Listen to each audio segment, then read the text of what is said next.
Jackal Among Snakes. Author, Nemorosus. Chapter 81, Farewell Once Again. What do you mean, the Duchess won't be coming?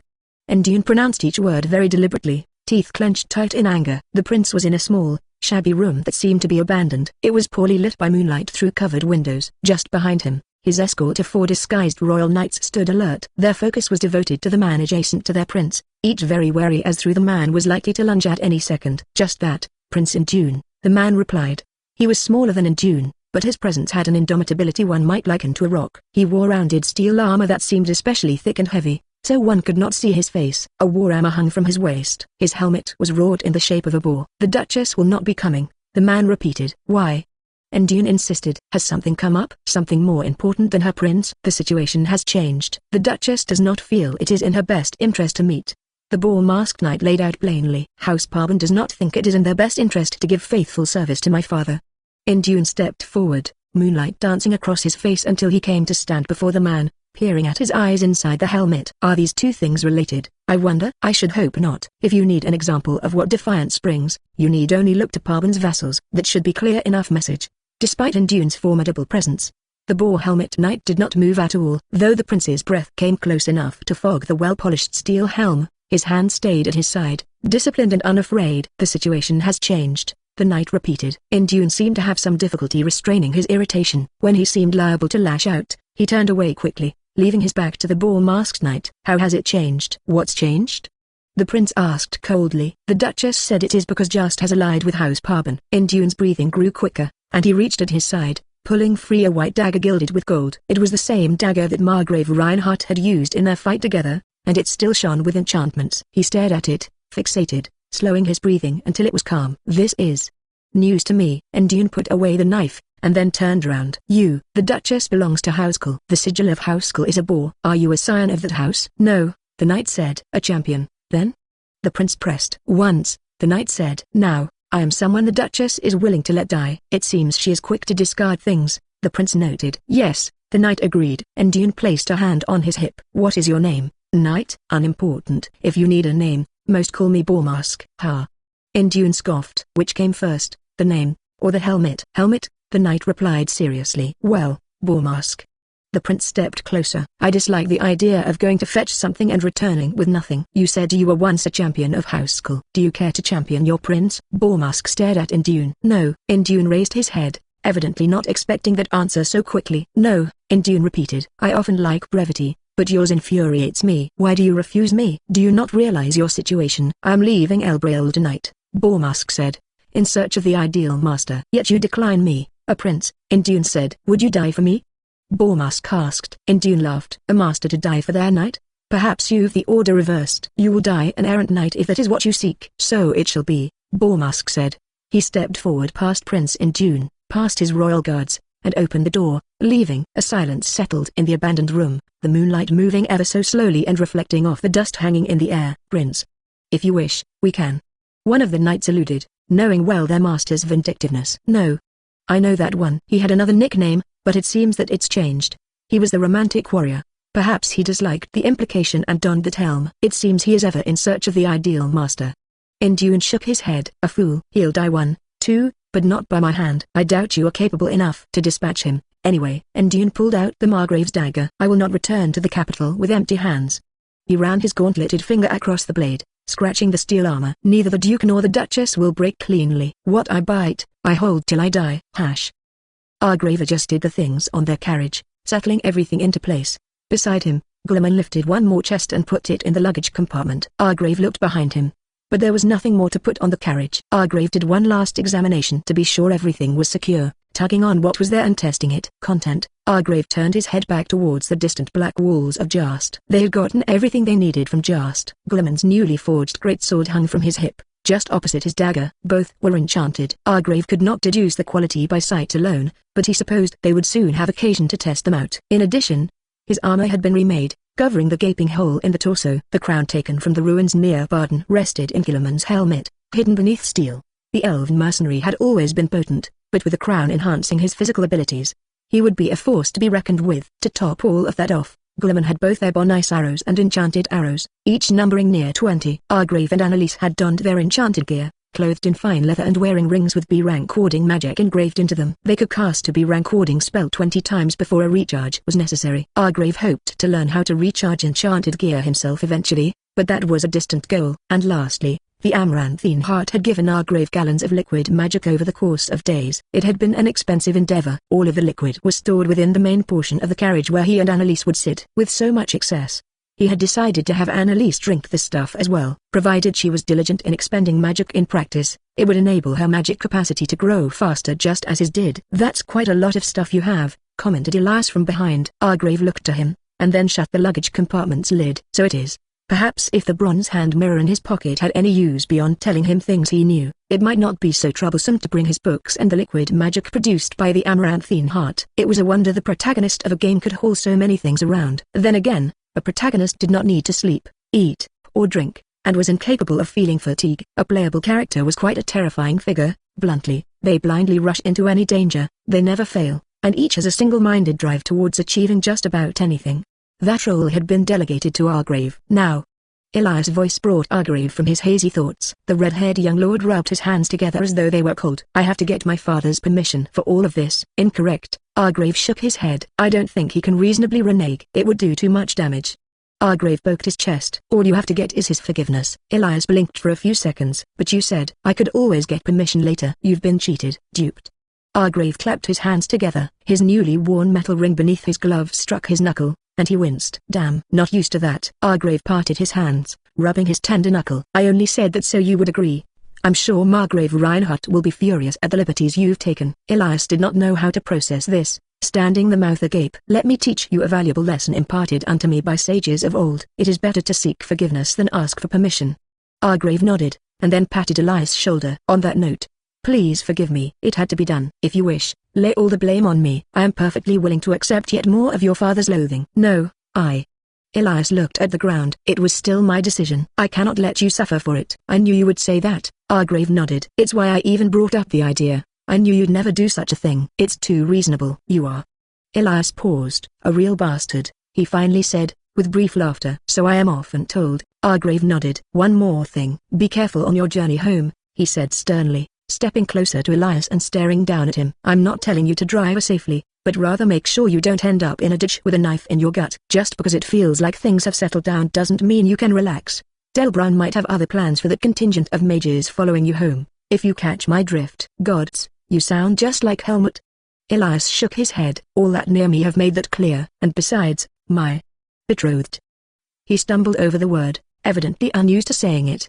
"Will be coming with us." "I doubt Delbrun would try anything." Argrave spread his arms out. "Good. In that case, I'm leaving. If you don't hear about me for months, assume I died horribly. Hold a funeral, maybe." "What are you?"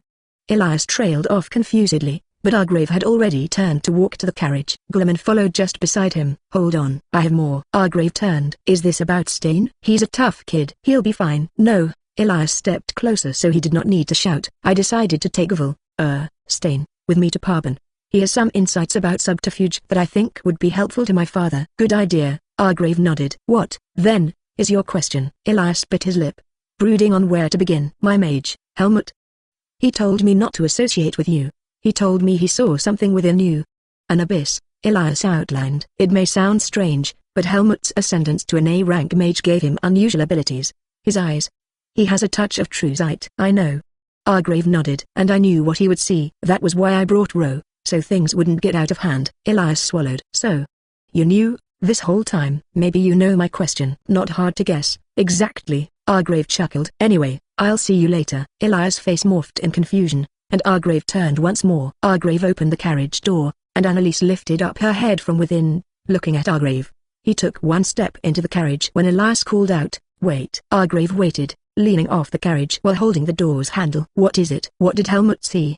Elias asked. "Like I said, I know what you wanted to ask me." Argrave sat inside and started to shut the carriage door. "This is called stonewalling. I taught you about it a while ago." Elias stopped the door. Glimmen stepped closer, standing over Elias and looking down at him, as if in warning. "Why don't you wish to tell me?"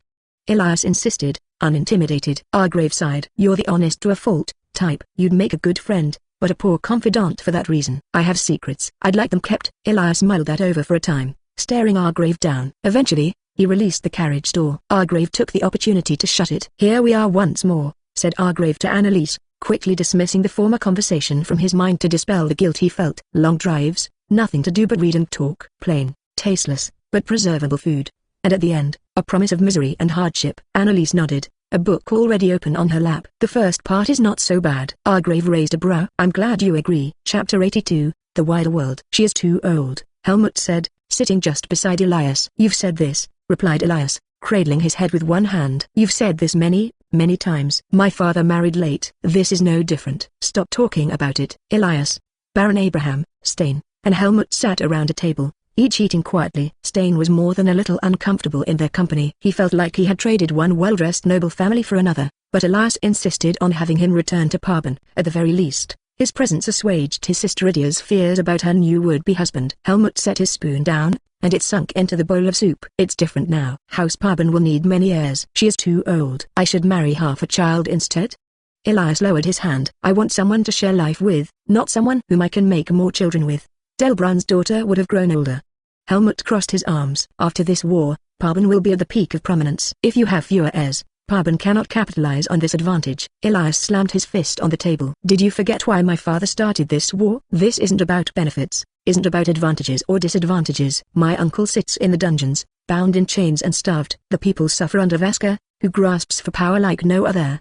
Elias shook his head. "Get out, Helmut. I don't want to hear any more of what you have to say." Helmut stared for a moment, and Elias held his gaze. He picked up his bowl of soup and went for the door, leaving quietly. Elias picked up his spoon, ready to resume eating, but Baron Abraham also stood. N0VLUS.C0M. "I'm going to go join him," the Baron said quietly, then left just the same way. Once the door had shut behind them, Elias lowered his head and sighed. "Your wound awfully tight," Stein noted. "I guess I get it. Scary thing, marriage. My sister's a nice lady, though. She's shy, and that's probably perfect for someone like you. All chivalry, all honesty, all sweetness. You'll have her wrapped about your finger soon enough, don't worry."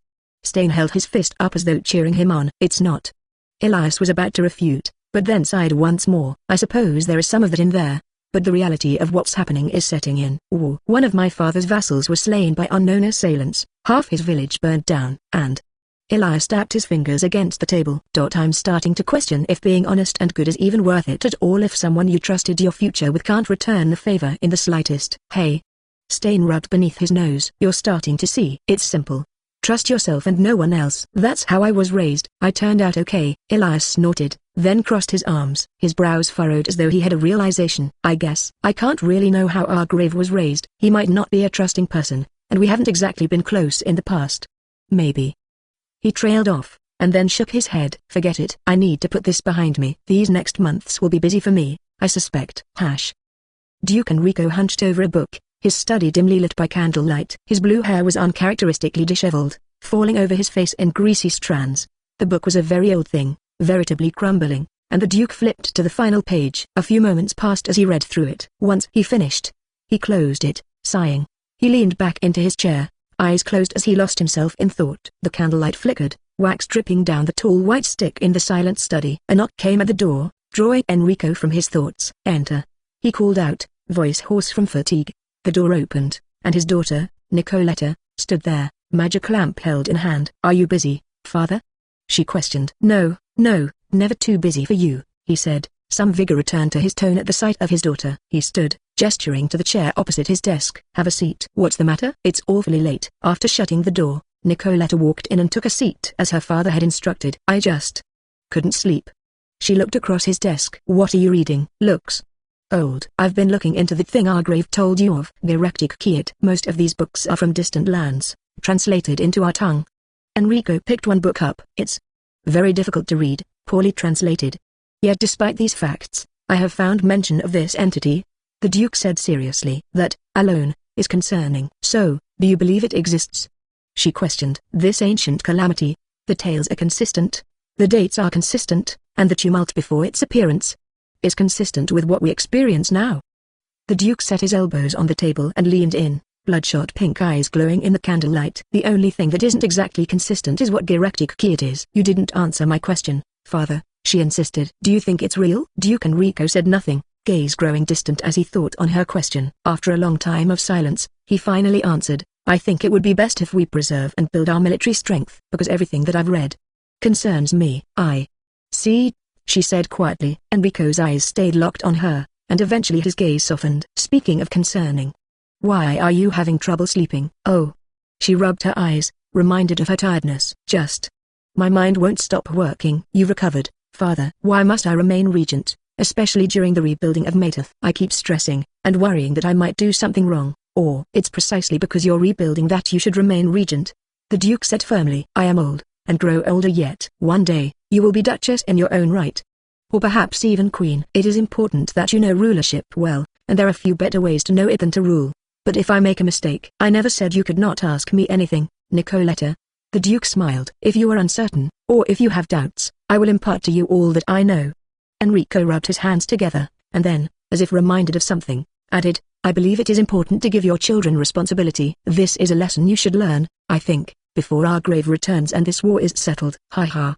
She laughed awkwardly, lowering her head. That business just established him as firmly opposed to Vesca, in my eyes. The Duke leaned back in his chair. It is a good thing, too. After the battle, after nearly dying, it would mean a great deal to me to be able to hold my grandchildren in my arms. I hope you know I'm proud of you, Nicoletta. Nicoletta stared at her knees, and Enrico noticed something was amiss. What's wrong? He asked, leaning forward. I have something to tell you, father. She lifted her head and met the Duke's gaze. Her lower lip trembled as she proceeded. I don't think. I'm not like. She trailed off, unable to finish the words. What's the matter? The Duke insisted concernedly. I don't think. She lifted her eyes to the Duke's, examining his features. I don't know if I'm ready for this, she finished. Is that what's bothering you? The Duke stood, walking out from behind the desk. Listen, when I was betrothed to your mother, I had these exact same thoughts. It was stifling, it was overwhelming, and I felt unprepared. Enrico kneeled down and hugged his daughter. The truth is, though, you can't ever be ready for something like this. Yeah, she muttered weakly. But you can't let it consume you, he said with conviction. Put it behind you. Move forward. Once you accept it, embrace it, you'll realize that all your fears were for nothing. He pulled away, gazing into his daughter's eyes. Okay, she nodded. The Duke nodded in turn, and then stood up. Maybe you should leave tomorrow to me, take a break. Some time to relax may do you some good. I am still here, despite my plans for the opposite. The Duke assured. Maybe you can enjoy some time with Mina? You two are still good friends, from what I know. Mina is going to be leaving soon, Nicoletta said hollowly, staring at the ground. She should probably go back to her father's estate. It would be for the best. Really? I had no idea she would be leaving. The Duke walked back to his desk. Such a thing would be sensible, given all that's going on. She's welcome to stay as long as she likes, you know. I know, Nicoletta nodded. Even still, it would be for the best. Argrave and Annalise sat across from each other. Their postures were uncannily identical. Both had a bottle partially full of black liquid at their side. Their legs crossed over the other, with a book supported by their knee. That, coupled with their all too similar grey leather outfits, made quite the picturesque scene in the small carriage, but both of the passengers within seemed to be ignorant of that. Annalise looked up from her book. Did you know about the founder of House Vesca? What about him?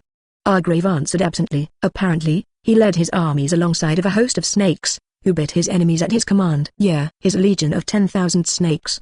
Interesting stuff. Argrave nodded, but then frowned. But where did you hear about that? She shrugged. I read it. From what? Where did you get the book? Argrave insisted. I sold some things I brought with me from the Iden, and I bought it. She shook her head. I know I should have been learning more spells, but I needed something to break the monotony. Forgive me. Argrave was more amazed than irritated, so he shrugged his shoulders and said, I don't mind, as long as it doesn't take up too much of our time. You might have asked. I would have bought it for you. I know, but it was my interest, not yours, and you do enough already. She looked down at her book again. After reading it, I thought to ask you. I wonder if he used druidic magic. I am not so arrogant as to think my people were the first to. Argrave, Gulliman interrupted loudly, tapping the side of the door. That bell tower you mentioned. I see it. Really? Argrave pulled aside the curtain blocking the window, and looked outside. After adjusting to the sunlight briefly, he saw beyond. Ah! There it is. Ritmont. Argrave proclaimed, leaning out the window. Take a good, long look. These are to be the last vestiges of civilization we take with into our memory before traversing the treacherous low road of the Rose. Have you any escapades planned here? Annalise inquired somewhat sarcastically. Argrave returned back into the carriage. If you consider spending money an escapade, sure. This time, we'll be buying supplies for the low road. Shouldn't take long, and we're still loaded with lucre. Argrave looked to his lockbox. We've 27 rose gold magic coins remaining, and much more gold coins in hand. A little higher than I expected, honestly, After the money sink that was just. I know what to buy, contributed Gilliman, driving the carriage outside. Caving. We'll need plenty of things. I'll trust you for a lot, but the Low Way isn't your average cave. It's hardly a cave. I'd call it an underground world, Argrave cautioned. We'll need to prepare differently than you might think. Chapter 83, Backpacking. Gilliman hefted a giant pack over his shoulder. With both his armor and the pack, he could not weigh less than 500 pounds presently. The well-built snow elf rolled his shoulders, testing the weight. Argrave wondered if the straps would snap, given time. You look somewhat pitiful, commented Argrave, wearing his own pack. It was mostly full of water and other such essentials, and quite light compared to Gilliman's or even Annalise's. It would be more pitiful watching you try and lift this pack, refuted Gilliman. He tapped his fingers against his helm. With that crown from the ruins, this will prove no burden. Even still. Low food, low water. For a long trek as you claim this to be, we are woefully unprepared. You should return more books, pack more essentials. It's like I told you, stop thinking of it as a cave. Argrave fit his thumb beneath the strap of his backpack, adjusting it. If you can confidently hunt for food in a forest, we'll have no trouble staying alive and well fed in the Low Way. Even you, strange eating habits that you have. This place has a river, and many springs. I even know what foliage is edible. Annalise and I can munch on mushrooms if need be. Gilliman turned his head away, unconvinced, and Argrave looked about the quaint settlement of Ridmont. It was a relatively humble walled town, mostly relying on agriculture for prosperity. Its proximity to a river and its position crammed between the territories of Just, El Brail, and Parban made it a minor hub of trade, and the place was moderately well developed. The roads were paved, the guards were well equipped, and the buildings sturdy. That said, it had no lord. The people walking about were under the Duke of El Brail directly. Argrave had stopped here because it was the last vestige of civilization that had a connection to the Order of the Grey Owl, and he had some books to leave behind. It was costing him a good deal to have the tomes delivered back to Just, but he was not lacking in money. There were many books to return on account of the fact that Argrave and Annalise both had made tremendous strides in magic. In their time at Just and in the road to Ridmont, Argrave felt he'd covered all of his bases.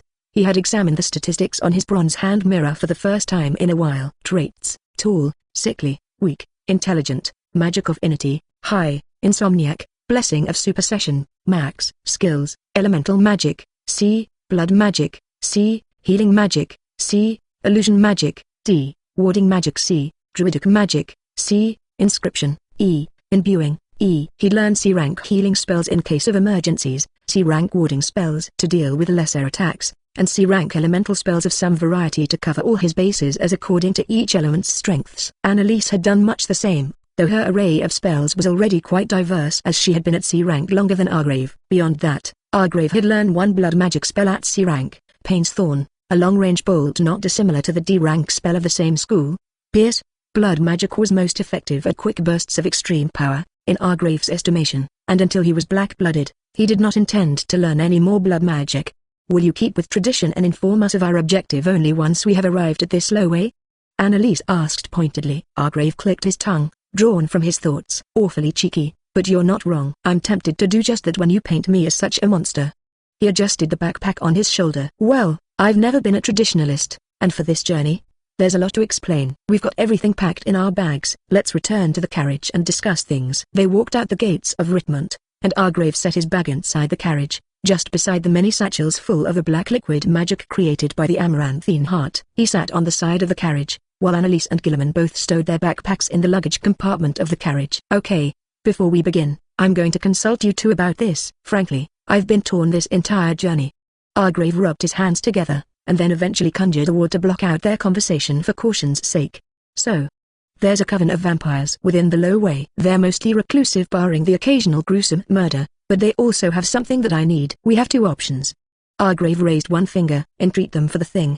Argrave raised a second finger. Annihilate them. Gilliman and Annalise had been with Argrave long enough to follow his train of thought. Gilliman was the first to respond, saying, for vampires, there is only one option. Pull them out by the root. Take no chances. Argrave crossed his arms. You might see why those words are somewhat dubious coming from you, Gilliman, if you introspect. I am aware of the irony. My own existence is an antithesis to my ideals. I should kill myself. But I value my life over my values. Gilliman stared Argrave down. It is a source of shame and guilt to me. But I know the beast that chains vampires just as they do, and I know also that scant few of them can be trusted to control it. Even I have faltered before the hunger. As you well know, Argrave. Argrave pushed his tongue against his cheek, surprised by his companion's uncompromising answer. Before he could offer a response, Annalise questioned, do you truly believe you can reason with this coven? There's 40 of them, Argrave brought his hand to his chin. Maybe less. Some of them may have died, hunted by the stone apatal sentinels. You might think such a size would be difficult to sustain, but a literal river of blood runs through the low way. It tastes foul, supposedly, but it sates their hunger. And the answer to my question? Annalise pressed. Argrave laughed. As I'm sure that you've discovered, I can reason with a lot of people that seem difficult to reason with. The infamously unruly Ro the Righteous even confessed his admiration towards my abilities. In between calling me a wormy bastard, or something like that. Argrave spread his hands out. I can do it, I think. But you won't, said Gilliman. You won't even try. Argrave frowned, and Annalise contributed. I am inclined to agree with Gilliman on this matter. Most vampires are not worth risking our lives for. Careful. You'll make Gilliman shed tears of blood, Argrave said, voice distant. All right, he said, raising his hands in surrender. You outnumber me. I submit. In that case, we'll be working closely with the stone apatal sentinels. These guys aren't pleasant. It's why I even considered the option of diplomacy with vampires. Who are these sentinels? Annalise questioned. They call themselves the last remnants of the Order of the Rose. There's truth to that, I guess. They're knights and mages who have pledged themselves to ridding the low way of the abominations created by the Order of the Rose. The last sentinels against the tide of abominations. Of late, they've been trying to combat this vampire coven. Annalise nodded. They do not sound so terrible. Argrave looked off to the distance. The stone apatal sentinels retained all the unpleasant traits of the order from which they descend. They don't like outsiders, who they view as people seeking to steal their wealth and knowledge. They're arrogant, because even after all the abominations the Order of the Rose has brought to the world, their magic is still pretty potent. Of course, they lost most of the important magic. Faded glory, all that. Argrave shook his head. They're brash and rough on account of years of patrolling the low way, and they view everyone who isn't descended from the Order of the Rose as lesser. Argrave's gaze jumped between the two of them, especially those who aren't human. Unlike Injust, where the biggest enemy was the common man, the stone apatal sentinels have many mages in their number, so a simple circlet of disguise will not be sufficient to disguise your elven heritage. I see. Annalise nodded. After what occurred at Maydeth, they may not be especially welcoming to us. True enough, if news of it has even reached them. Let's hope not. Argrave directed his attention to Gilliman. I hope you'll rein yourself in, Gilliman. No matter what they say, just ignore it. Just because we're going on the low way doesn't mean you can't take the high road. Gilliman frowned in confusion. Argrave's idiom lost on him. He said nothing to Argrave's warning. Annalise followed up, asking, once we retrieve this item, we will proceed into the burnt desert? Nope. Argrave shook his head. Well, yes, technically, when you consider that the item we need is on the path. Along the way, we'll fetch the Crimson Wellspring. This object is what creates the rivers of blood flowing throughout the low way, and is yet another ingredient to make me black-blooded. Coupled with the item the vampires have, it'll be 3 out of 4. The last is in the burnt desert. Annalise processed what Argrave had said. One item to draw magic from life.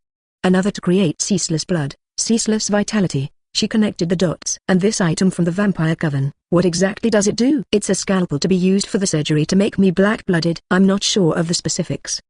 But it doesn't actually cut. It modifies and morphs flesh, and even bends the spirit. Argrave thought about it and had a spontaneous shudder. The vampires call it the unsullied knife. They tried to use it to cure their vampirism, excise the beast out of them. After failing, they hoard it. I suppose there's nothing else they could have done with it, but it is still unfortunate. What foes will we face beyond the vampires? Gilliman questioned. Chapter 84, Stone Vigil. A vast mountain towered overhead, like a sheer wall of grey stone warding off all who would dare approach. At its base, a great opening gave way into sheer darkness. The hole was so large that it could be seen far in the distance. Indeed, if one could see the mountain, one could likely see the gaping entrance. The opening was a perfect half-circle. Perhaps 100 men could walk side by side and enter without issue, and its highest point was about 300 feet tall. Briars carved from stone seemed to emerge from the tunnels, clawing up the side of the mountain before blossoming into brilliant stone roses. The years had defaced both the briars and the roses, many chipped or discolored by the elements. A great wall of stone formed a half-ring fortress around the tunnel, and though formidable, it still paled in comparison to the entrance it protected. Much of the stone fortification had crumbled, yet people still persisted within, pitching tents and hosting fires in the vacant courtyard of the ruined castle. Much of the fortifications had been repurposed. Instead of protecting against invaders that would come to the tunnel, they protected against that which might emerge from it. Heavily armored knights roamed the entrance, keeping watch on the inky darkness beyond. Their armor bore a surcoat with a rose on the front, though all of the colors had faded to gray, and many bore miscolored patches as a consequence of repair. Despite the poor look of the surcoat, the steel was polished and glimmering. Magic persisted on the armor's surface, each set thoroughly enchanted. Many of the knights bore sashes across their chest. These sashes had roses carved of stone pinned to them, each of identical quality. Some knights had many stone roses, while others had only one or two. Light flickered in the darkness inside the tunnels. Most of the knights quickly came to attention. One, a knight bearing at least 20 stone roses on his sash, grabbed a horn from his side and raised his visor. He stepped past the simple stone fortifications, scarred face deathly still and serious as though awaiting a threat. The light came ever closer, dancing out of the darkness. The sound of steel clanking echoed out. It soon became clear the light was torchlight, and the ones bearing it were knights just the same as those watching outside. The old knight relaxed somewhat, and then raised a horn to his lips, taking a deep breath. The sound echoed out across the ruined castle, and at once, people came from their tents, most armed and ready. The old knight took off his helmet entirely, letting his unruly and matted grey hair fall to his shoulders. He stepped towards the entrance of the tunnel with slow, measured steps, moving to meet the emerging party. Once he had moved close enough to them, the emerging party slowed, and then pounded their fist against their heart. "Greetings to Master Sentinel Alistair." They all shouted, somewhat synchronously. "Relax, men," Alistair said, raising a hand. "Where is Knight Dirk?" One of the sentinels stepped forward, reporting, "Sir, Knight Dirk died. A knight of a dozen roses died on a simple culling trip?"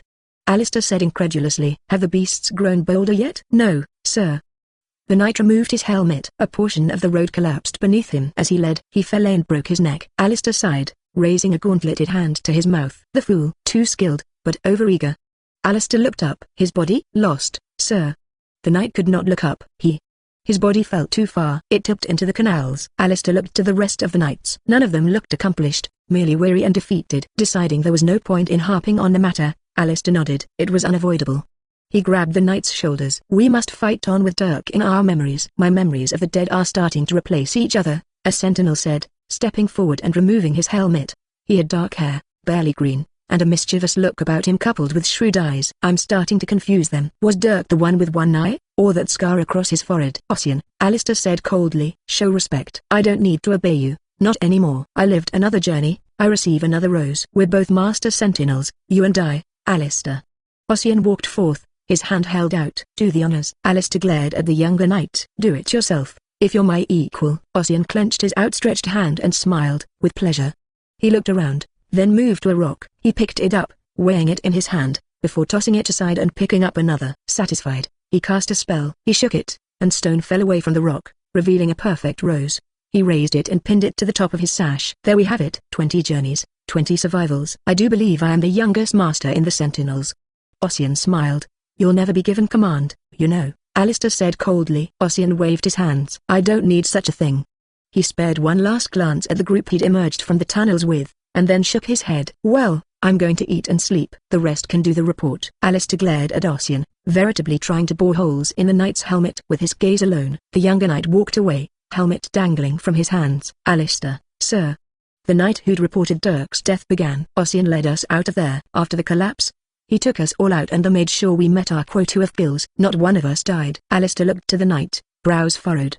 He opened his mouth, ready to say something, but a horn sounded across their encampment. They came to attention, looking at the wall the sound came from. The horn blew twice more. "Visitors?" Alistair muttered, stepping away. Jesus, did they really need to blow the horn? Argrave complained, nervously adjusting the pack on his back. 3 people, they blow a damn horn. Can't I just have a quiet entry? I'm tired of a host of well-armed men greeting me whenever I go someplace. Argrave trudged ahead, while Annalise and Gilliman marveled at the vast tunnel behind the half-ring fort. Argrave found that the entrance was so large it was vaguely unsettling. "I go to Veiden. There's a bunch of warriors and a damn dragon sitting there. I return from Veiden. Nicoletta commits battery against me with a parade of steel trailing behind, and now here." Argrave watched as more and more people showed up to the walls. They peered down. The gates of the fort were already open, as the walls of the fortress had deteriorated to the point where keeping it closed would be pointless. Not many humans come to Veiden. Few return from it. Both noteworthy events, Annalise rebutted. "And now, not many people are brazen enough to approach a paramilitary organization, as you called it, in their fortress." "Just let me complain." "It makes me less nervous," said Argrave distantly, focused on what lay ahead of them. A man stepped beneath the open portcullis at the front of the fortress, his helmet off. His hair was grey and unruly, matted and stifled from being suppressed beneath the helmet for so long. He marched deliberately towards them, alone barring the 3 waiting at the gate. As Argrave advanced, he started to recognize the man. "Master Sentinel Alistair." "Great. Of all the people to greet me, I get Alistair." Argrave muttered, then stepped forward, greeting warmly. "Hello." "Halt. Keep your distance." Alistair held out his hand. "Outsiders are not welcome. If you seek shelter, leave now." "This is a knightly order, not a place for refugees. Are you? Argrave trailed off, as though grasping for a name. Master Sentinel Alistair. Alistair, not anticipating being recognized, placed his hand on the pommel of the sword at his waist. The motion earned Gilliman's caution, who came to attention. Argrave tried to warn the vampire with his eyes, but little could be communicated with glances alone. I am. How do you recognize me? He frowned, pondering. One of the servants for the merchants we use for supply, perhaps? His grey eyes scrutinized Argrave. No. Your clothes are too well made for that. Enchanted leather and elven companions. Who are you? It's an honor to meet you, sir. I've heard tales of you, sir, Argrave said excitedly. He was doing his best to put on an act reminiscent of an overexcited, naive nobleman-fed stories about the Sentinels. I am Argrave of Blackguard. I hail from the distant north. My family once presided over the Blackridge Citadel, in the times when the Order of the Rose still held prominence in Vaska. How? Alistair trailed off, then looked away, shifting on his feet. I don't know Blackguard, but the name Blackridge Citadel is familiar. I think I get it. You're a fallen noble from a house with connections to the Order of the Rose. Alistair shook his head. My answer is unchanged. We don't accept refugees. We don't get involved with politics, either. If you've any delusions, I'm not here for refuge. I'm here for the low way, sir, Argrave said seriously. I've been marching for months. I thought my last stop would be Thorny Citadel. Perhaps you know of it, sir? Alistair bit his lips, looking vaguely as though he didn't care. Once the name clicked, he looked at Argrave suspiciously. It's that place near Jast. I don't think it's publicly known. Indeed, it isn't, confirmed Argrave. I went there in search of a relic of antiquity, an heirloom of my family. I didn't find it in Thorny Citadel. I did, however, find documents that spoke of its transfer. It was given to a group known as the Wayward Thorns. Really? Alistair said coldly. This heirloom, what was it? My family called it the Unbloodied Blade. It's a scalpel. Argrave used a false name for the artifact. It would be too suspicious if he gave it the moniker the vampires had assigned to it. It's elven in origin. It's useless for combat, and indeed may be useless in general.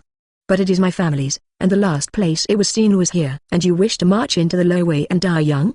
Alistair shook his head. Live longer, boy. Leave us here to our vigil. I'm afraid I can't do that. You have your pride, and I have mine. I'll match you piece for piece, and still be left with some, Argrave challenged, matching arrogance with arrogance. That name, Wayward Thorns. I thought about it. I know there's a coven of vampires within the low way, and I know their origins, apprentices of the Wayward Thorns. Then you should know well to leave this place alone. I don't know what your family taught you of this place, but my family is dead. I'm the last blackguard. All I have left is what I wear, and my father's servants who walk with me even still. Argrave interrupted. I know the dangers of the low way. Necromantic abominations, vampires, and even the very ground itself are all enemies abounding within. Even if I should die, I wish to try and reclaim my family's legacy, meager though it has become. Will you deny me? Alistair was taken aback. He ground his teeth together, staring at Argrave. The silence festered for a time, inflaming the anxiety in Argrave's chest. He waited, biding his time, and then struck with a killing blow. I can even take you to where the Wayward Thorns apprentices are likely hiding. Alistair craned his head back, looking at Argrave in the eyes. Their gazes stayed locked for a time, and then Alistair looked back to the half-ring fortress behind them. Come, he waved his hand, gesturing Argrave to follow as he turned and walked. Once he passed through the threshold of the fortress, though, he commanded a nearby knight, fetch Jean. I have something to check, eliminate any uncertainty. Chapter 85, Thorny Hospitality. Argrave and Gilliman sat around the campfire, engaging with the stone apatal sentinels. One sentinel seemed to be recounting a story, and Argrave was asking him questions. Though there was a cautious distance between the two parties, there was also an undeniable curiosity from both, by all accounts, an engaging conversation. Meanwhile, though, far out of either's sight, something else was happening. Alistair leaned on a table with his arms crossed, standing just across from the woman who examined a long piece of parchment with spell light. The woman was old, with wrinkled skin and thinning grey hair, all concealed by robes bearing a rose on the shoulder. They were in a tent that had been enveloped by a ward to block out any would-be listeners. The lords of Blackridge Citadel were the Tons, even the minor nobles in the regions, the Castellan, the treasurer, etc. None of them were named Blackguard. Alistair, the old woman looked up at the master sentinel. Alistair sighed, then kneaded his forehead. Is there even a noble house with the name Blackguard affiliated with the order? These records aren't perfect, but they're just about so. Blackguard was never a house associated with the Order of the Rose. Slippery bastard. Had everyone under his thumb the whole time. Played us like an instrument. Now I'll string him like one. Alistair muttered. Thank you, Jean. What will you do with him? Confine him. Find out why he's here, why he knows so much about the stone apatal sentinels, and after that, I'm unsure. Depends on what he says. We'll probably confiscate his things. Both he and that female servant of his have items worth at least a year's supply. Those two are both mages, Jean contributed. The she-elf is probably B rank, Judging by how much magic she has, Argrave, or whatever his real name might be, is likely C rank. What about the big snow elf? Alistair pressed. A warrior alone. You'd know better than me about his skills. She shook her head. All right, thank you. Alistair leaned off the table, walking about the tent. We'll gather some people before they fall asleep. Veterans, mages. All our men are here, and I'll take no chances. Can't be sure what these people want. I'll be sure they rue this deception, though. Acting without the approval of the other master sentinels. Jean clicked her tongue. You're taking liberties with the leader gone, Alistair. I thought you were the honest one. You know as well as I do that Claude would do the same were he here. Alistair refuted passively. We'll keep them engaged. Make sure they feel welcome. It's important we find out why they're here, and who sent them, if anyone. Claude would agree with me. Jean rolled up the parchment. Not my place to argue. I'll return to the ladies' tents, gather some spellcasters to help. It was night. With the moon behind the mountain, the fort in front of the low way of the Rose was deathly dark. In one of the tents closest to the walls, a set of white eyes peered out into the darkness, watching ever carefully. Glimmer drank from a flask quietly, guarding and waiting. His gaze flitted from the work in his hands, maintaining his armor, and watching the outside. He continued like this in relative silence, the silence of the night broken only by Argrave and Annalise's quiet breathing. After a time, though, Glimmer brought his busy hands to a stop, his eyes focused solely on the night beyond. He watched for a time, body completely still, and then put the gauntlet he had been cleaning back on his hand. He stood and moved to Argrave, kneeling down beside the sleeping bag. He grabbed Argrave's shoulder and shook him gently. Argrave, ever the light sleeper, woke immediately. He mumbled something incomprehensible, blinking quickly. Be quiet, Gilliman insisted. Argrave mumbled something to the effect of, is it morning already? Gilliman flicked his forehead, and Argrave winced in surprise. A lot of people moving outside. Something's happening. Probably just preparing to enter the tunnel. Argrave dismissed, too tired for a proper response. Did they mention these plans in your long talk with them last night? Gilliman said sternly. They're giving our area a wide berth and muffling their noises with spellcasters. Argrave blinked, thinking. You don't mean? This is what I would do if I wanted to capture potentially dangerous people without casualties. Gilliman nodded. You're sure? Not jumping the gun?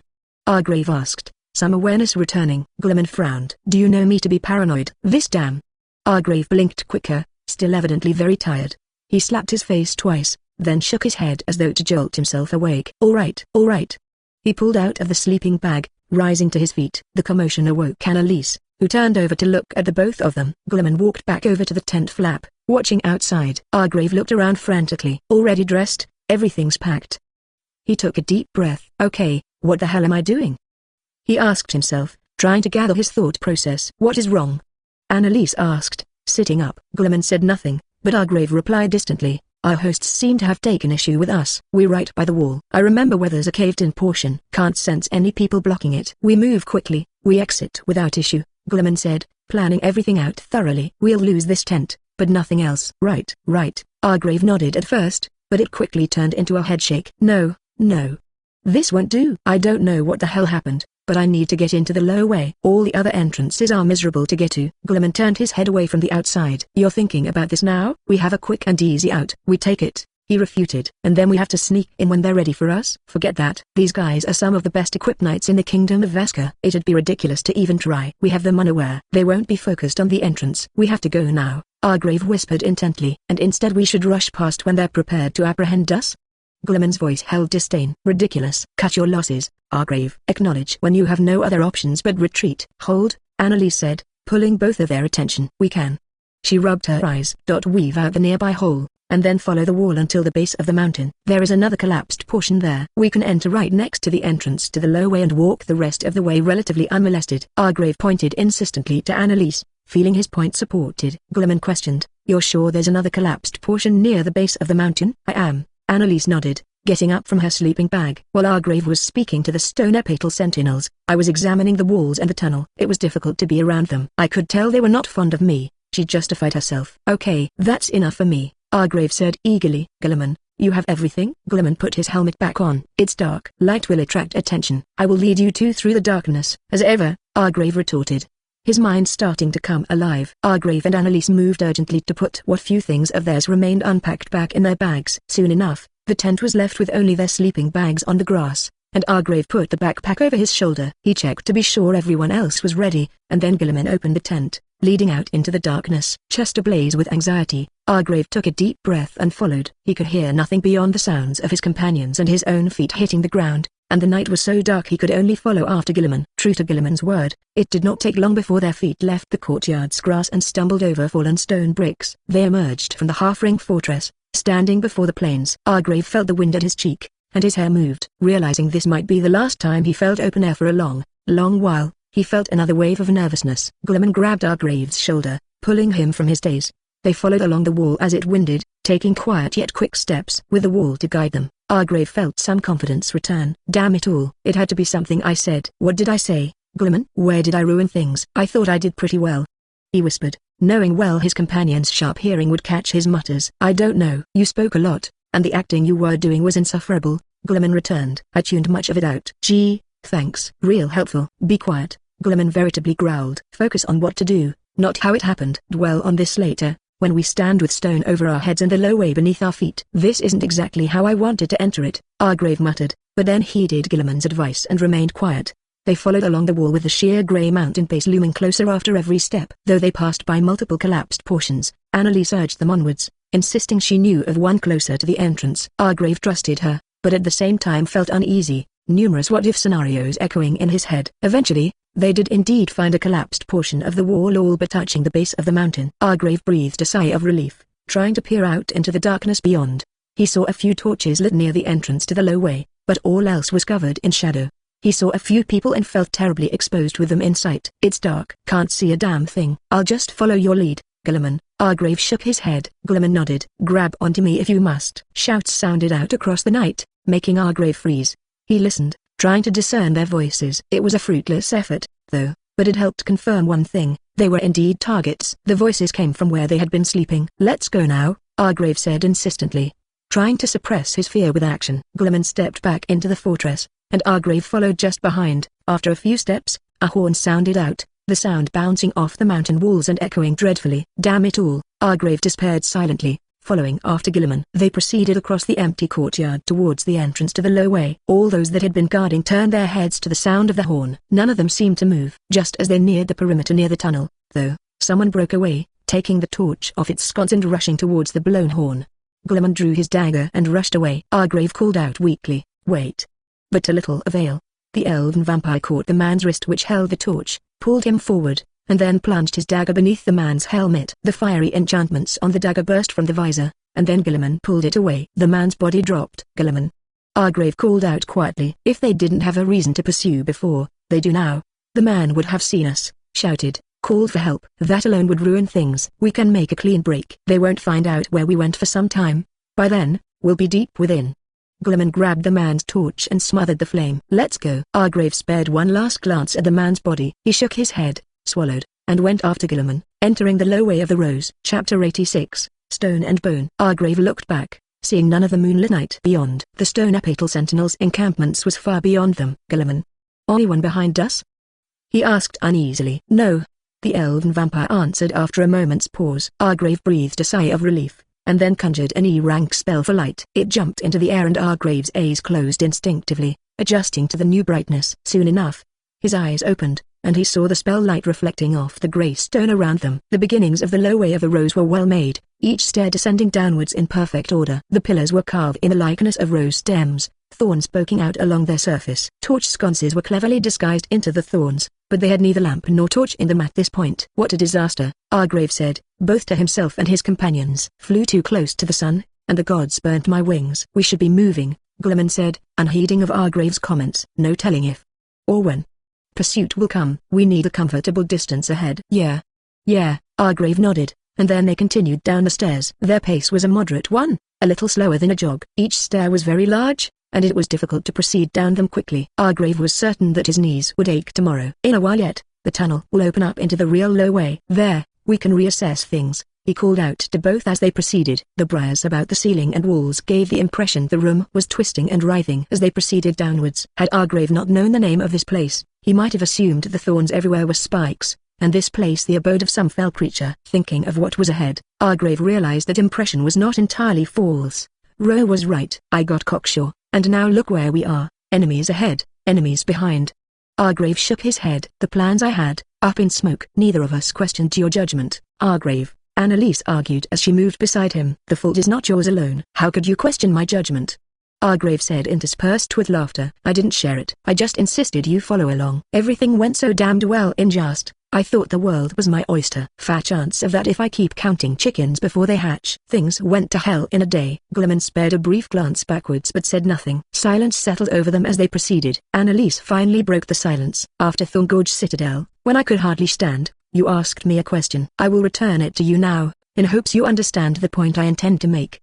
She pulled ahead of Argrave, stopping him. What do you want to do about it? Argrave stared down at her, regaining his breath. After letting her words sink in, he slowly nodded. You're right. Should reflect on mistakes, not dwell on them.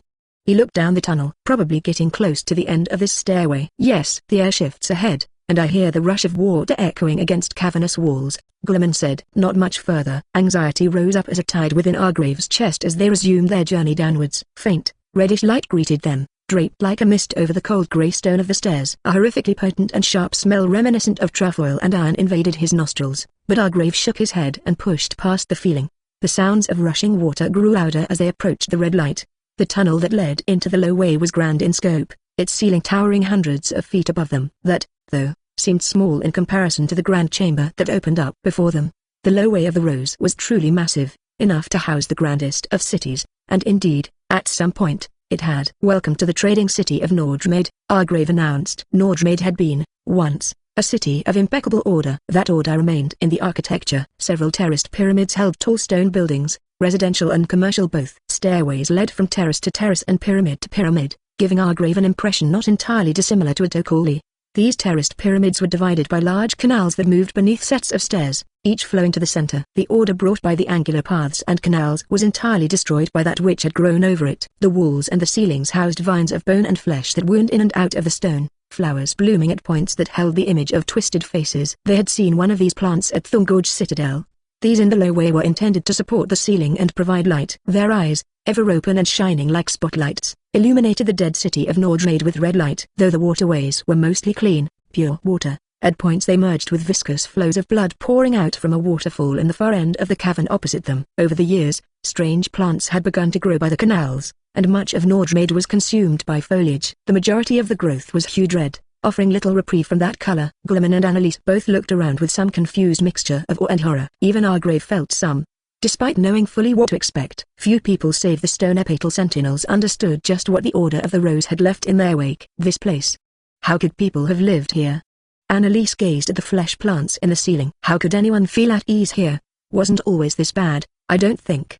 Argrave looked about. Even with it not the case, if you see something every day, you get used to it, I suppose. We're out in the open here, Glimmin said. I smell the same rotten blood as in Thorngorge Citadel. It's in the water, the buildings, the ceilings.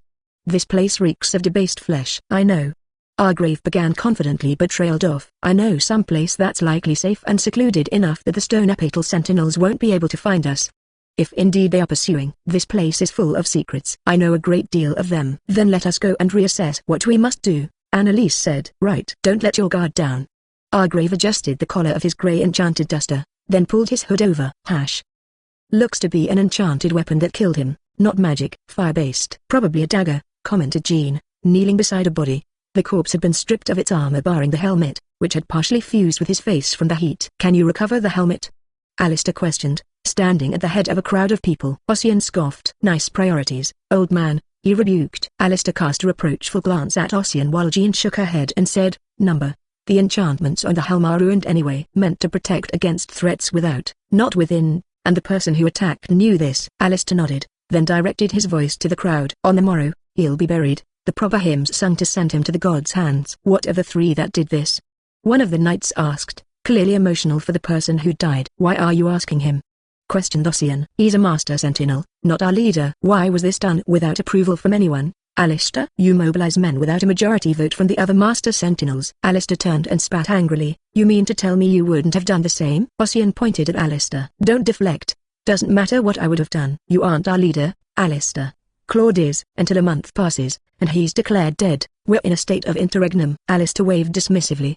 They may have already intended to enter the lowway. Oh, and they happened to do so just before you stormed their tent while they slept. Ossian laughed. Just rich timing on their part. Then, Alistair crossed his arms, metal armor creaking. We should strengthen the guard around the tunnels. In pairs, Something like this won't happen again. Hold on a minute, Ossian interrupted. It sounds to me like we aren't going to be chasing after them. You were the one most eager to welcome those three, Alistair deflected. Now you wish to hunt them down? You didn't answer my question. Ossian shook his head, undeterred. Are we going to chase after them? Time is of the essence. Alistair glared at Ossian. It's not reasonable. The Lowway is vast and dangerous. If they aren't killed by us, they'll be killed by the dangers within. Few save us sentinels can survive for long in there. I can't believe this, Ossian said, too surprised for indignance.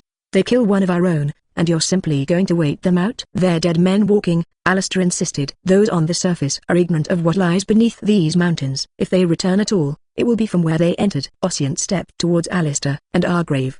Did he seem ignorant? Not at all. On the contrary, he seemed to know too much. I'll admit he was suspicious, but was this the way to handle things? Ossian held up a finger. No, don't answer. I don't care to hear you justify yourself. You want to do things on your own because of Claude's absence? Fine. I'll do just the same. Ossian made to leave, but Alistair called out, stop. Ossian ignored him. I won't leave justice unmeted.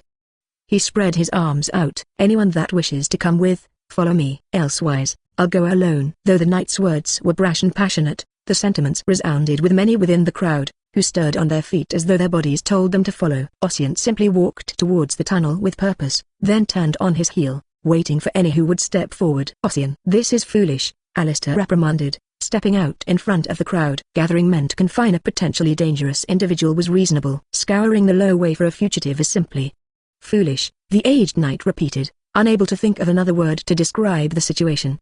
Time is of the essence. Who'll come? Asked Ossian, ignoring Alistair entirely. When the first stepped forward, he was soon joined by others. Ossian stared at Alistair passively. Soon enough, he was flanked by many others. Some of the female spellcasters even moved to join him, too. Then I am off. Wish me luck, Ossian said neutrally. Ossian! Alistair shouted urgently as the man started to move towards the tunnel. Be reasonable. But Alistair's words were not answered. Their group, numbering near 20, proceeded into the Lowway of the Rose. As they entered, 6 pigeons perched atop a cliff above the Lowway watched, each far more focused on their party than the birds ought to be. Alistair clenched his gauntleted hands. Reckless, Ossian, he muttered. But that's what I'd hoped to see. His traces of displeasure were nowhere to be seen. Chapter 87, The Lame Will Walk. The point of Nordmade closest to the tunnel entrance from which Argrave and his companions had entered was the most thoroughly cleaned by the stone apatal sentinels. It was largely devoid of danger or foliage, and the city retained some of the order it attempted to create in the distant past. These facts made it dangerous. It would be the first place pursuers might look. Argrave was certain there were pursuers. The 6 pigeons linked to him via pack leader had been keeping an eye on the tunnel entrance, per Argrave's directions. They could not follow into the tunnel through the darkness and the link between them grew faint, but Argrave knew that a sizable group had entered. He could not be certain of how many, nor their composition, but knowing they existed was a very valuable piece of information. The 3 of them had moved to a building temporarily, to seek shelter for a time and to decide their course of action. It was an abandoned merchant's stop, though the furniture within had rotted over the centuries that passed. It was just a wreck of rotten wood and cold stone. Now, all right, given my recent lack of success, I'm going to float to you all the ideas running in my head, and then we can decide from there.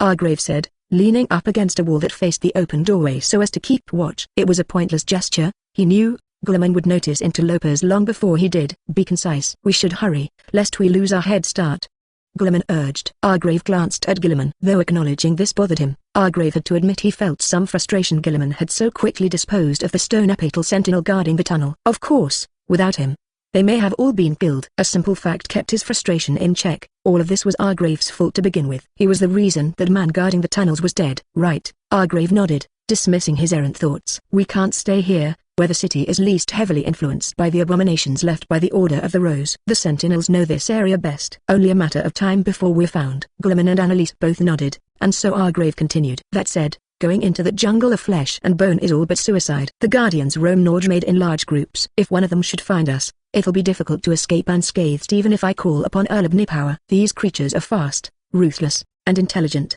far different from those we witnessed in Thorngorge Citadel. Leaving us with what option?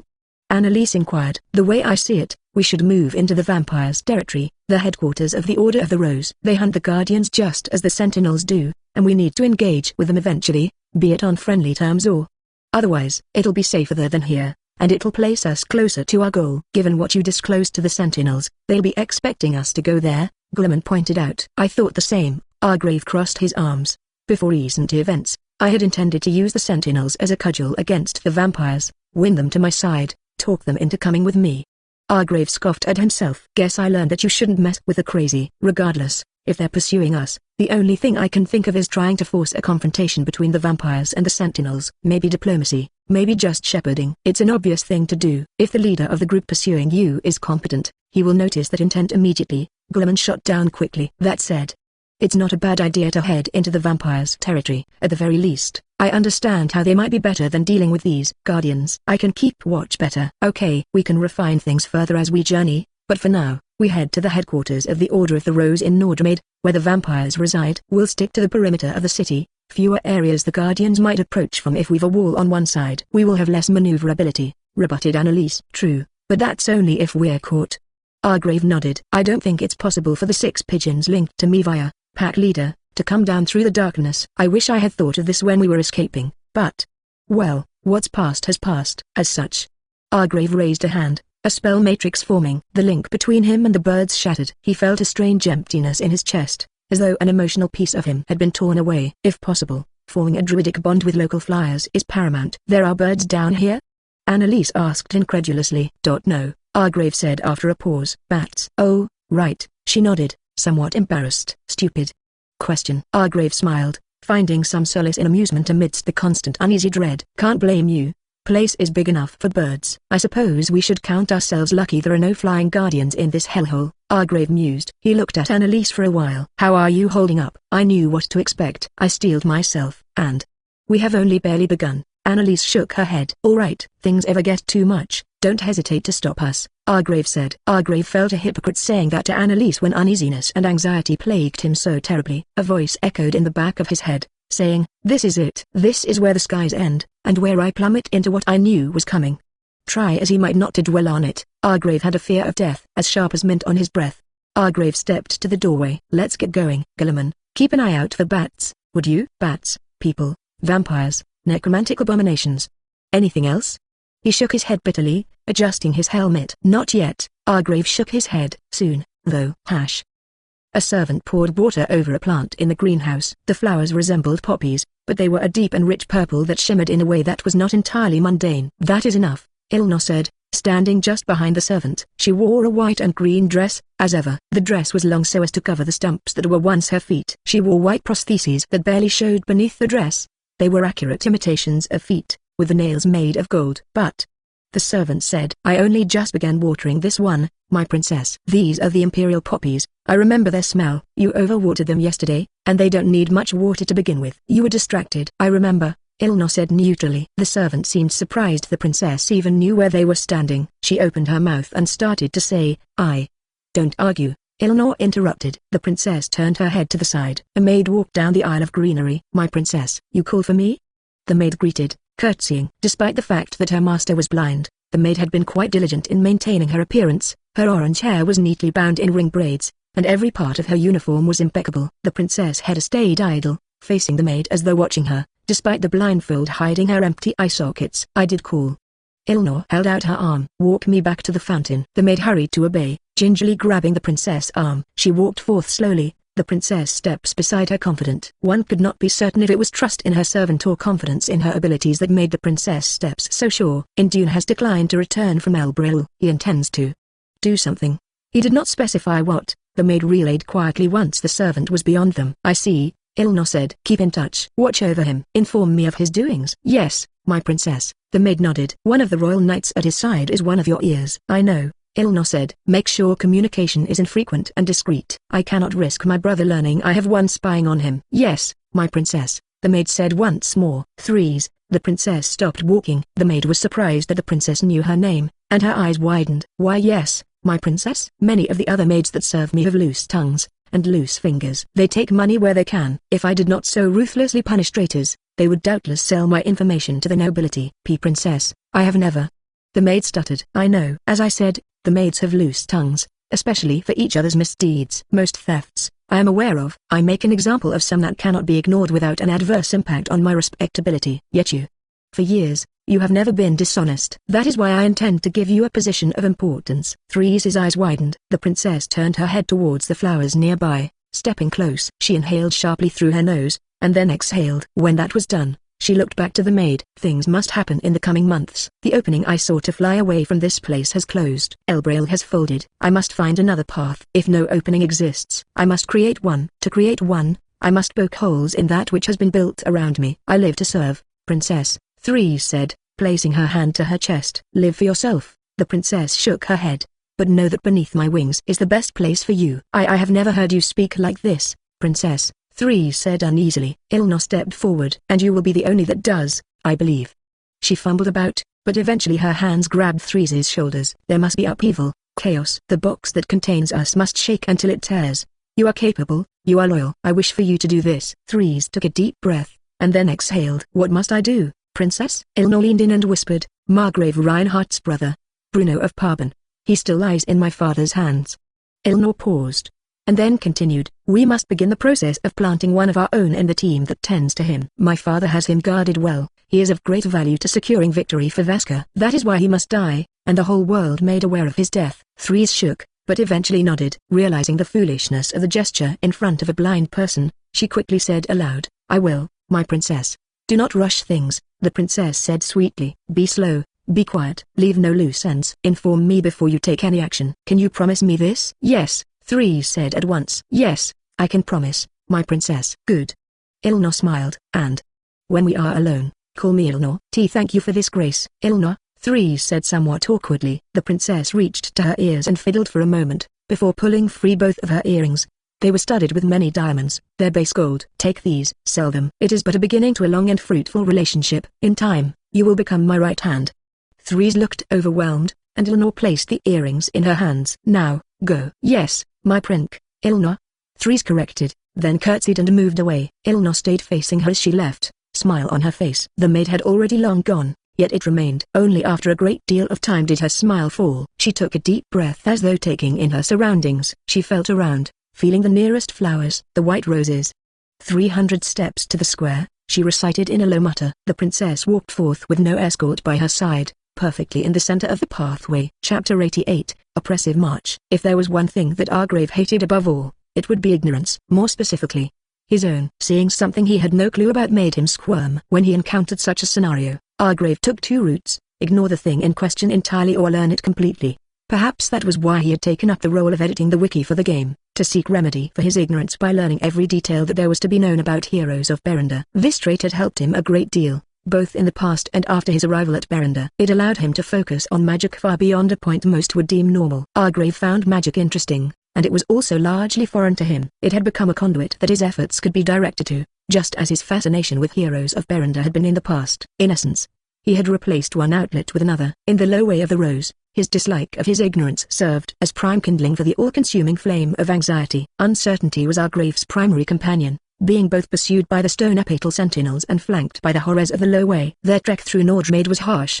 The stone beneath their feet was hard and wore out the back, and much of the path was stairs. The way forward was often blocked by dense foliage, forcing awkward maneuvering. The air reeked of foul, unnatural smells at all times. Prevailing above all was the scent of iron, yet beneath it was strange, exotic, and earthy smells. Mushrooms and other foul things lined their path, much of it growing atop equally rancid fertilizer.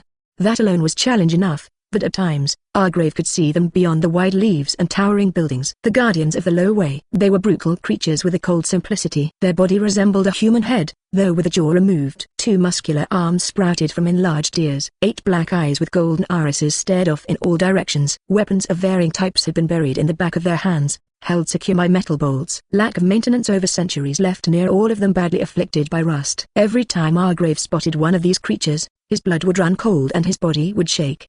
They crawled on the cavern walls, on the roofs of buildings, and even swam through the canals, fighting against the current like some twisted mockery of salmon. The three of them moved cautiously enough to avoid being seen, Argrave reasoned. Glimmer ensured their party never strayed too close. Still, their fleeting presence bred uncertainty within his mind.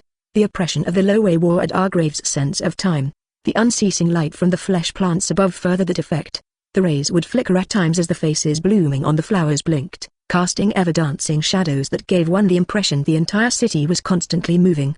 Worse yet was the constant noise.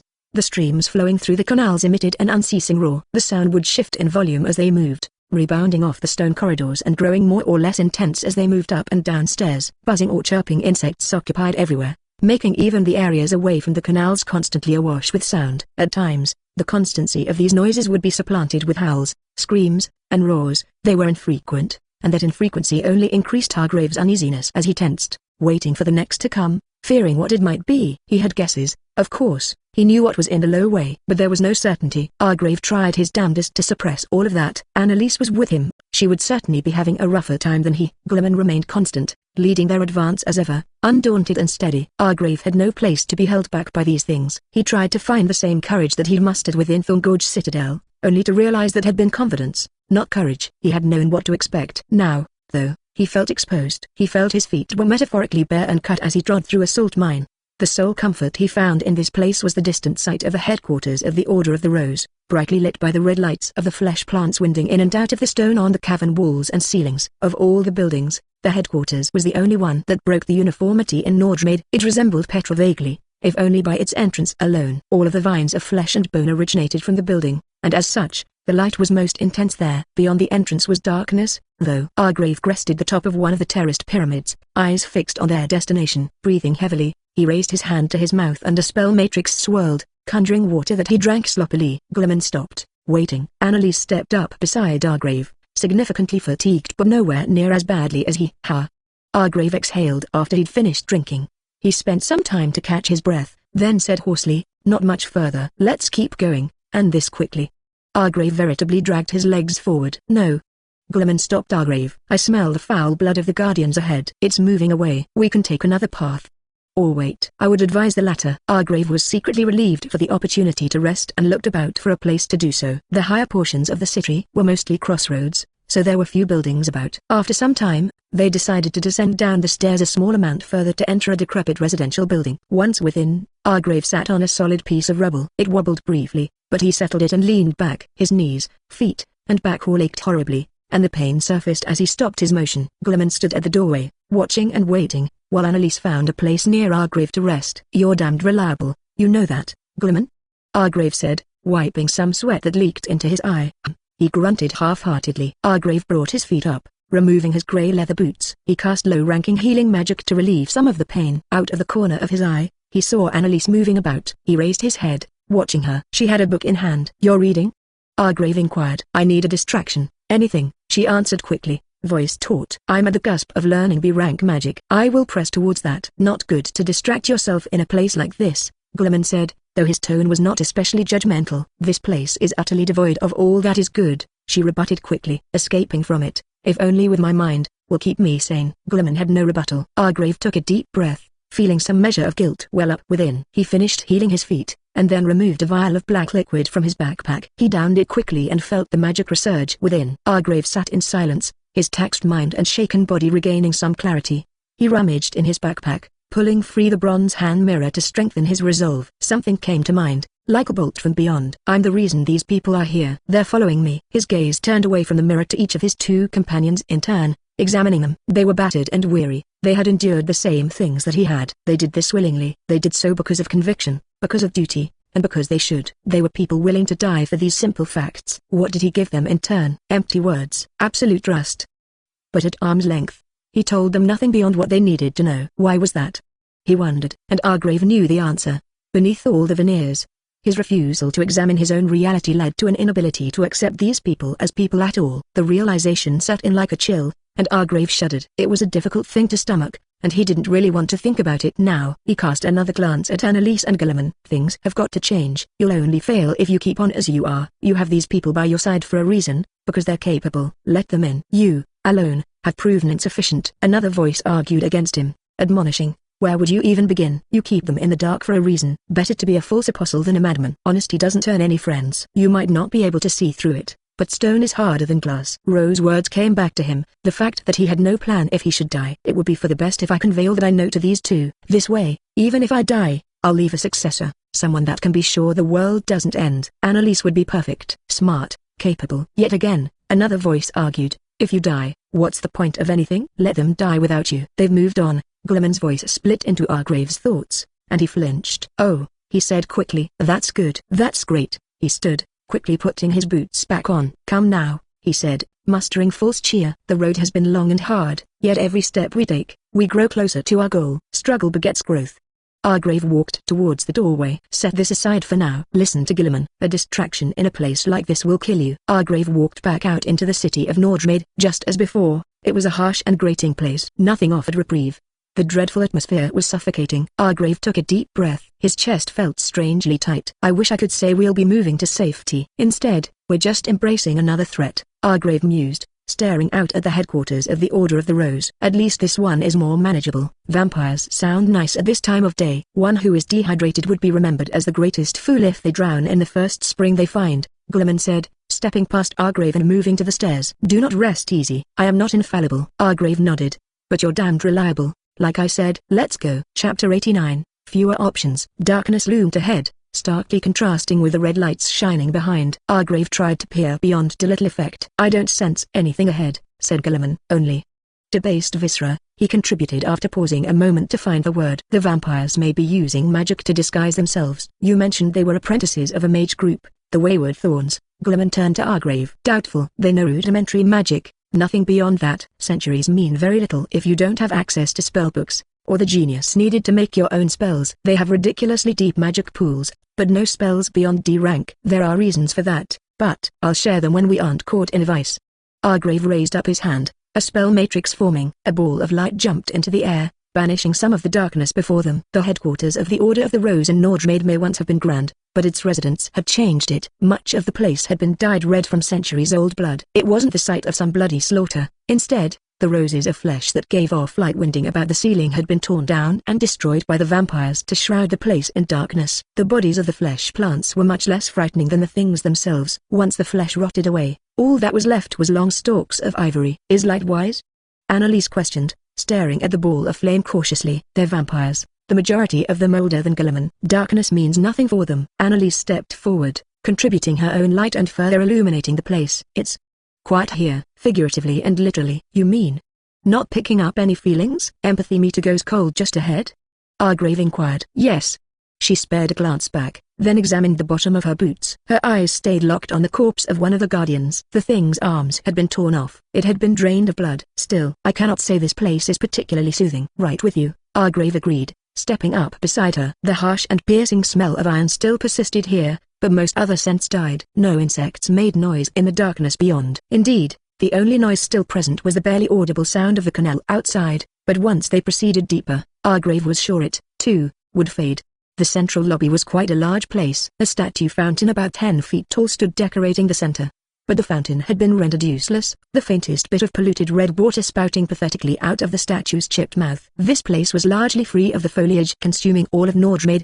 The main square branched off into 3 paths, yet there were also 2 sets of spiral stairs leading up to a second floor. One of the stairs had collapsed midway. The ceiling was quite high. The light of their spell did not illuminate beyond the central lobby, so nothing could be seen of the second floor or beyond. Let's get to a safer place, finally, urged Argrave with a tired sigh. Go right. There are some big rooms that way that only have one doorway. Good place to hole up. Anyone disagree? He made sure to seek their opinion out this time. No one dissented, and Argrave's directive was obeyed. Gilliman did not proceed as quickly as he had back in Nordrmaid. The hallways were tall and ornate. Nordrmaid had been unadorned, but the halls here were lined with jade and silver, and the walls were much more finely carved. Argrave kept imagining things in the shadows waiting with teeth bared, but no such things existed. They first passed by an open area that was once a dining room, though like all other places in Nordrmaid, it had fallen into ruin. The ceiling partially collapsed. Gilliman examined the room for enemies a long time before he was comfortable proceeding. After passing by many rooms that Argrave could not discern the purpose of, they finally came to the rooms that had only one doorway.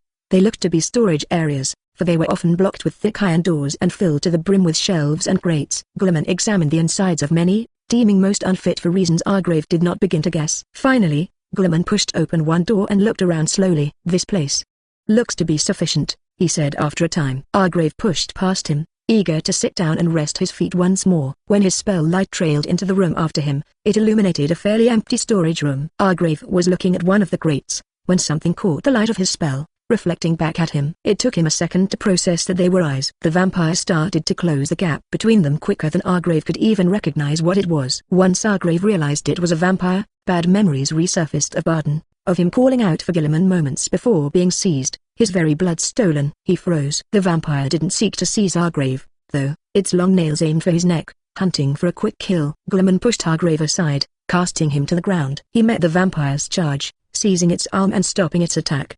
He took 2 steps back before its momentum ceased. Once he had stable footing, he overpowered it easily, tossing it away. It staggered back, falling to one knee. Glimmer drew his great sword from his waist and swung in one fluid motion. The steel missed, but the wind blade created by enchantment slipped out, cutting it across the nose. It cried out and scrambled away quickly, knocking over a crate. "You hid yourself well," Glimmer said. Argrave came to his feet as quickly as he could. His arm hurt where he'd fallen, but in front of the task at hand, he barely noticed it. The vampire, who Argrave now recognized as a man, retreated further, joining up with 2 others. All 3 of the vampires wore rich crimson robes. The passage of time had decayed them, though, and most of them were missing sleeves. The main robe itself was full of holes, some of it covered with patchwork cloth. It was all the same color, though, a deep red. Argrave considered that it was probably easy to keep clothes red in the low way of the rose, but quickly dismissed the errant thought. "Not the others?"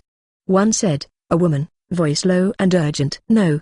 Not the sentinels, either," the one who'd attacked answered, wiping his face free of blood. Once he'd done so, the wound was already closing. Argrave preemptively cast as he rank ward in case one of them should lash out with spells. Once that was done, he caught his breath, rubbing his arm to dispel the pain. An uneasy silence stretched out between them as each waited for the other's actions. "I think the choice of diplomacy or confrontation has been made for us. We must block the door." "They cannot tell others," Annalise said quickly. "Maybe we can." Argrave started to suggest diplomacy, but his voice did not go beyond the ward and he did not trust he would not be attacked. "To hell with it." "Too late for that. They attacked us the first time they saw our faces." Glimmer removed his backpack, setting it on the ground alongside his great sword. He quickly strung his bow and retrieved an arrow, knocking it. Seeing this, the vampires shifted on their feet, ready to move. "Split them up," urged Argrave. No noise reached outside the ward. "I'll stun one with lightning magic, and Annalise, follow up with something that'll kill." Glimmer nodded, drawing back his bow. Stepping free of the ward, he released, and the arrow shot towards the one in the center. They cast a ward to block the arrow, but Gilliman chose an ebonice arrowhead. Their low-rank ward shattered, and the 3 scattered. Argrave sent out the D-rank spell, Writhing Lightning, towards the one that split from the group. The vampire reacted quickly, trying to form a ward, but even its supernatural speed could not contest the fastest elemental magic. There, Writhing Lightning struck the ground, traveling to the vampire's legs and causing her to stumble. Argrave saw Annalise's hand glow in his peripheries, and soon enough the powerful boom of thunder echoed out. The C-rank lightning spell, Sky Sunder. A white bolt struck the vampire, and she was cast to the ground, smoke rising from her waist where she had been struck. Argrave followed up, casting the same spell Annalise just had. Argrave lowered his hand, watching the vampire spasm, only for an arrow to fly by and pierce her head, ending all struggles. "Gods!" one of them shouted. "Damn it all. Just break through." "Rush, rush," he insisted, urging his fellow towards them. They strafed through shelves and grates, heading towards their position. Gilliman set down his bow and drew his dagger, waiting. Argrave waited nervously, stepping back behind Gilliman. He held his hands out, and a C-rank spell matrix manifested. A blue eel sprung from his hand, dancing about within the ward. The C-rank spell, Electric Eel. It waited for Argrave's direction as he conjured more. The 2 vampires broke out from the shelves, rushing towards them. One conjured a D-rank blood magic spell, and his wrist split open, a knife forming in his hand from his own blood. Gilliman grabbed a crate and threw it into his path with one hand while retreating back behind the ward, but the vampire nimbly dodged it, thrusting his dagger through the magic barrier. After some strain, the C-rank ward shattered. Gilliman advanced, catching the hand that held the dagger of blood. Gilliman thrust his dagger at the vampire's neck, but it was caught, and the 2 struggled. The other vampire rushed forward, but Argrave had been devoting his attention towards that possibility. One of the electric eels struck out towards the it, but the vampire ducked back behind the shelves. While Gilliman grappled with the first vampire, the second tipped over one of the shelves towards the 2 of them. Gilliman ducked low and disentangled himself, shoving the vampire towards the falling shelf while stepping back nimbly. The shelf struck the first vampire, and the one who had pushed it tried to rush past Gilliman. The elf held out an arm to stop him but failed. Annalise grabbed the crate and slid it into the vampire's path. He slowed for a second, and then eventually leapt forth, jumping right over it. Annalise had been expecting this, evidently. She ducked low, spell matrix forming as he descended. Unable to change his path, the C-rank spell, Warg Fire, rushed from her hand and slammed into the vampire. She fell forward, narrowly avoiding a ball of fire. Argrave stepped around the crate and held his hand out, and all the electric eels he'd conjured swarmed down, meeting the vampire all at once in a grand display of light. The vampire spasmed and writhed in agony, and Argrave watched, hesitant to use more magic. Eventually, its movements became slower and less intense, and Argrave dared a glance back towards Gilliman. Gilliman and the last vampire faced each other. The vampire clearly wanted to rush past, but Gilliman waited patiently, refusing to advance. Eventually its patience broke first, and he lunged at Gilliman, preparing to grapple. Guilliman stepped and thrust his foot out, slamming its knee. The vampire howled in pain. Guilliman caught it by its shoulder and jammed his dagger into its neck. It grasped at his arm, but he ruthlessly tore the dagger upwards. It died in a most gruesome manner. Breathing heavily, heart beating quickly, Argrave kept alternating his gaze between the ball of flame and Guilliman. The entire exchange had taken no longer than 2 minutes, perhaps, but it had felt far more stressful than their entire trek through the low way. "Christ," Argrave said, throat dry. "Are we safe?" Guilliman said nothing, cautiously examining every bit of the room. After an insufferably long period, he nodded. Argrave let off a variety of curses, leaning against the wall. As he began to calm, he felt vomit rise in his throat as the smell of burnt flesh invaded his senses once more. He breathed slowly, trying to calm himself. He saw Annalise still on the ground and offered his hand to help her up. She accepted his help and stood, and after gathering herself, moved to extinguish the flame. "No diplomacy," Argrave heaved out a long sigh. Chapter 90, Poor Timing. "They were more experienced with this life than I am," Guilliman stated, before pushing up a shelf loaded with rocks in front of an iron door. The thing could not have been light, but he pushed it very casually. With both the enchanted crown from the elven tomb and his vampirism, his raw strength was something to marvel at. After the battle had finished, the three of them elected to find another place to seek refuge. Argrave thought it might be a bad idea as they might run into more of the vampires, yet Guilliman persuaded Argrave when he mentioned some might come seeking the source of the sound. Lightning-based spells were not quiet. They had decided to barricade the doors for the night, leaving room enough only for air. Certainly, it would be difficult to survive an assault against every vampire within Nordrmaid. That said, there was a tenuous balance of power in Nordrmaid between the Stone Apatal Sentinels, the Guardians, and the vampires. The three were always wary of the other. Neither of the two sentient groups would risk such an overt move for what might be a trap by the other. "You overpowered them pretty easily," Argrave responded to Guilliman, feeling a bit guilty watching the elven vampire do all the work while he sat atop an overturned shelf. The presence of Annalise, who was reading just beside him, assuaged that feeling somewhat. Vampires grow in strength when they kill by feeding.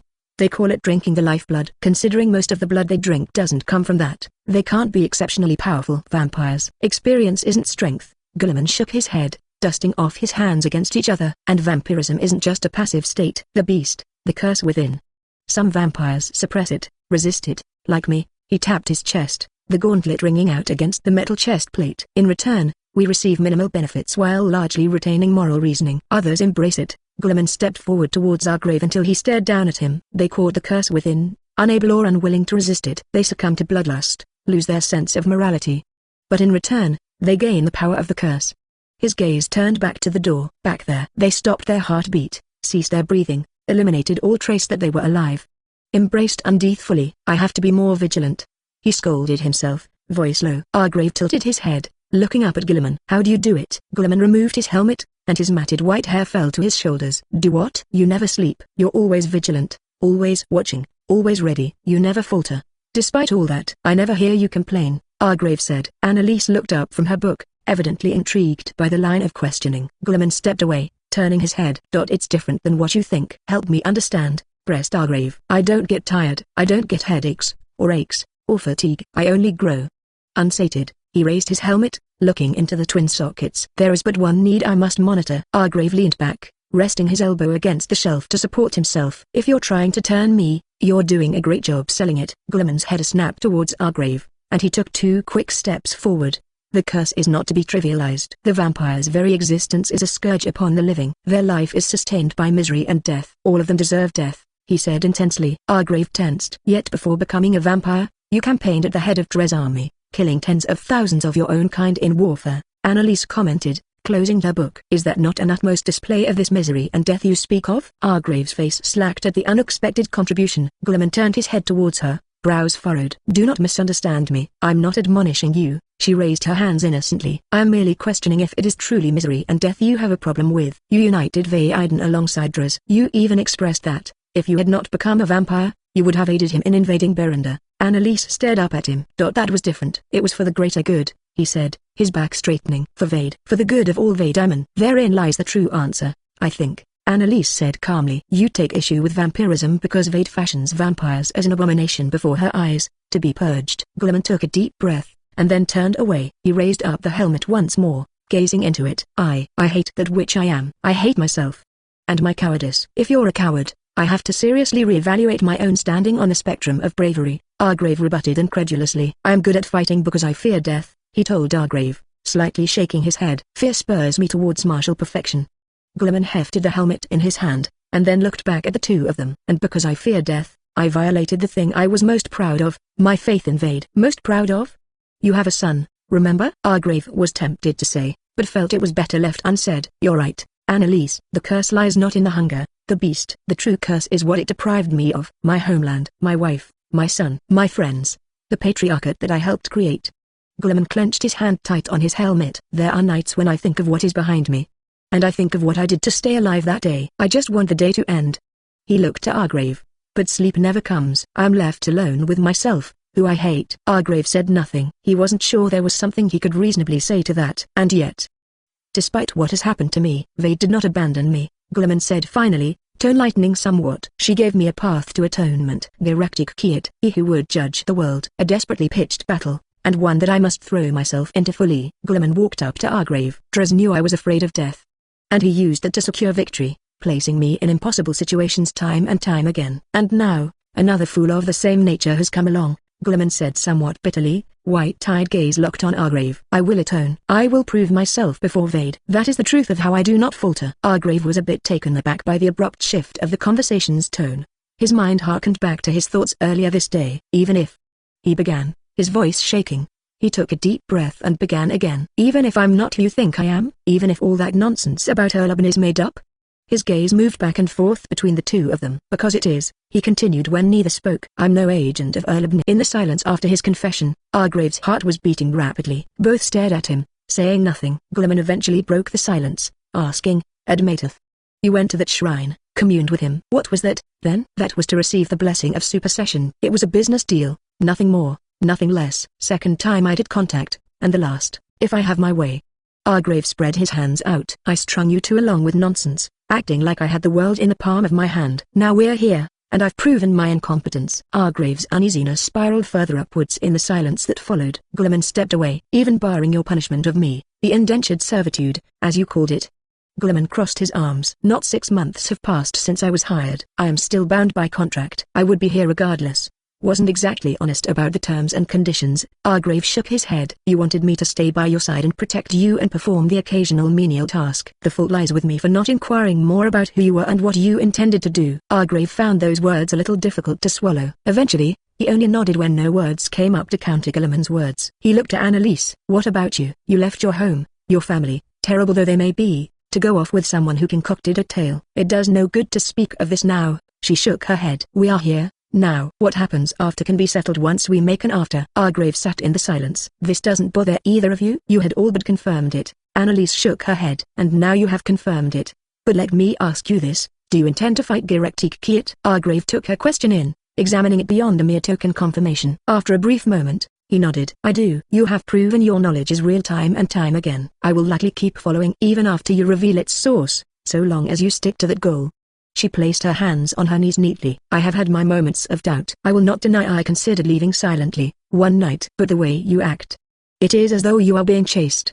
She paused, then smiled as though an amusing thought came to her. In a way, you and Glimmen are rather similar. Both of you struggle desperately because you fear death. Argrave exhaled deeply. He felt like some of what was gnawing at his chest was fading. It is curious, though. You talk to people as if you know them, not merely knowing them, she emphasized. And you travel through dangerous places like you've been there before. I considered if you had been there before, but then, you balk at some things within them. Death, killing. It is as though you have read about these places, or studied about them. To be frank, the notion that Erleben had planted this knowledge in your head held credence, given these discrepancies. Argrave was taken aback by her insights. Once again, he confronted the difficulty of properly conveying what, exactly, had happened to him.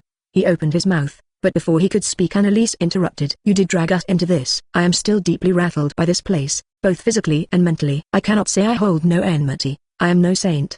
But there is a time and a place. I am exhausted. I wish to sleep. We can confront this squarely at another time. With things phrased like that, Argrave felt foolish. Glimmen put his helmet back on. She's right. You're too introspective, he emphasized, at pivotal times like these. Before Baden, in the cavern of the Lily's death. Instead of thinking, you should just sleep. I will keep watch. Thanks, Argrave said blankly as the elven vampire turned and went to the door, sitting on the wall and closing his eyes. He had to admit, he had not been expecting the conversation to proceed in this manner. Perhaps they might yell or simply leave. Then again, maybe it wasn't that I was expecting it. It was that I wanted something like that to happen. A little bit of punishment for my failure. Argrave sighed. He felt deathly tired, but he wondered if sleep would even find him tonight. If you like this audiobook, subscribe the channel for more videos like this. And join my Patreon if you want to support me, where you can find the complete collection Jackal Among Snakes audiobooks. Hurry up, what are you waiting for? Leave some comment and let me know if you guys like this story, or you have a web novel you like and want to hear its audiobook. I will be happy to create them for you. Please like, share, and leave a comment on the video.